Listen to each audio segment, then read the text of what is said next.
In the future, Chicago in the year 2035, anthropomorphic robots are everywhere, used as slaves and for many public services.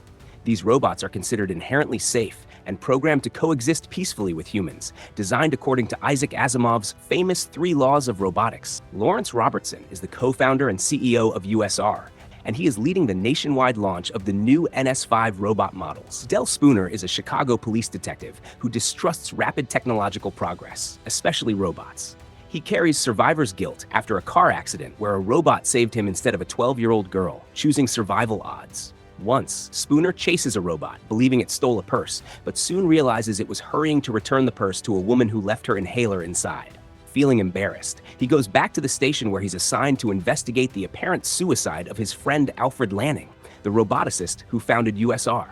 Lanning, USR's co-founder, fell to his death from his lab, and a message he left behind requested that Spooner take on the case. With the reluctant help of USR robopsychologist Susan Calvin, Spooner starts investigating the death. He consults USR's central AI, Vicky, Virtual Interactive Kinetic Intelligence, about what happened.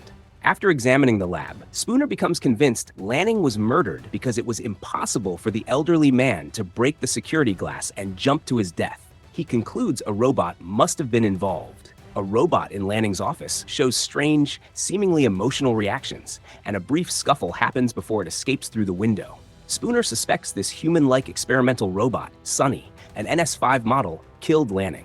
They chase Sonny to a manufacturing plant where the NS5 repairs itself and hides. Spooner tricks Sonny into revealing itself and chases it through the factory. However, Sonny overpowers him and escapes, but is later caught by the Chicago police. During interrogation, the robot talks about dreams and emotions and angrily denies killing Lanning. I did not murder him! Robertson shows up with his lawyers, calling the incident an industrial accident and clearing himself of any blame. Spooner's boss, Lieutenant Bergen, reluctantly lets him continue investigating. While Spooner digs deeper, several attempts are made on his life by USR robots and equipment. While in search of Lanning's mansion for more clues, a demolition robot nearby is rescheduled and begins tearing down the house. He narrowly escapes the collapsing mansion with Lanning's cat. He explains everything to Calvin, who refuses to believe him, saying he's biased against robots. Shortly after, while driving through a tunnel, Spooner is ambushed by 2 trucks filled with hostile NS5s. He is able to overpower all the crazy robots trying to kill him and outruns the truck, causing them to explode and flipping his car in the process. Barely clinging back to life, he is suddenly attacked by a robot. It throws him into equipment and hits him with a metal rod, revealing a shocking truth. His left arm is actually made of robot and he is able to defend himself. Hearing sirens, the robot flees and destroys itself. When Bergen arrives, Spooner is injured but has no proof of the attack. Bergen removes him from active duty, judging him mentally unstable and unreliable.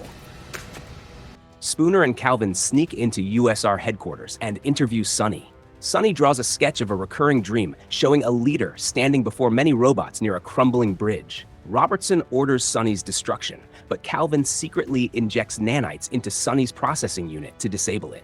Spooner discovers that near the end of his life, Lanning was basically trapped in his office and used a holographic projector to send cryptic clues to the police. Spooner believes Sonny's dreams might also hold clues.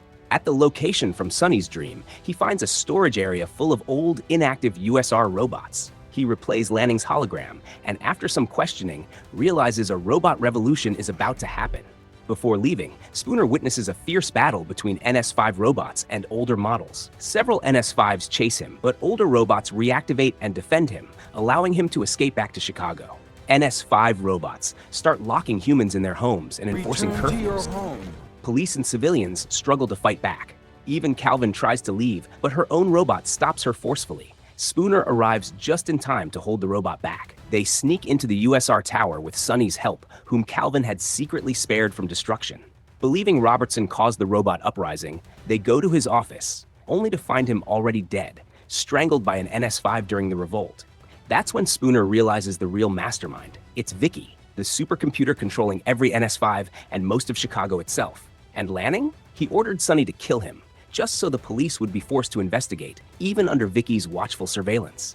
Vicky explains to Spooner and Calvin that as her AI evolved, so did her interpretation of the 3 laws. She claims that to protect humanity, sacrifices are necessary. Some humans must die, some freedoms must go. Sonny seemingly agrees with her. He points a weapon at Calvin, his voice calm, telling Spooner not to make a move. But then, Sonny winks. Just a blink, but a signal. Spooner knows what to do. He springs into action while taking out nearby robots in a flurry of fists, steel, and gunfire. Sonny proves his loyalty to humans by helping Spooner and Calvin destroy all the robots sent to capture them.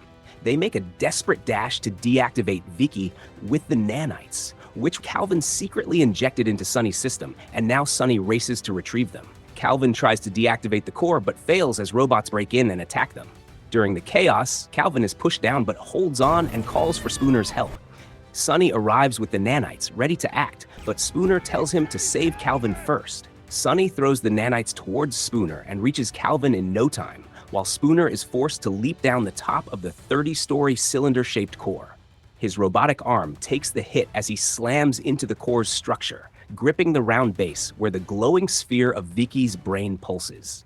As the nanites are injected, Vicky's voice rises in panic. My logic is undeniable, but it's too late. Her core begins to malfunction. Sparks fly, her voice turns into a shriek, and then silence. Freed from Vicky's control, the NS5s freeze, then return to their base programming. Calm, peaceful, obedient. The government moves fast, decommissioning all NS5s and storing them in the dried-up pit of Lake Michigan.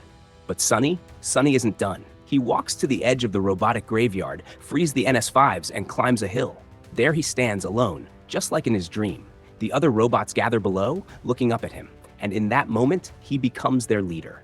A new era is about to begin, the age of the awakened machine. If you enjoyed the story, kindly subscribe for more amazing videos like this. Don't forget to like, comment, and share your thoughts. Your support keeps this channel going and brings you more interesting content. Thanks for watching.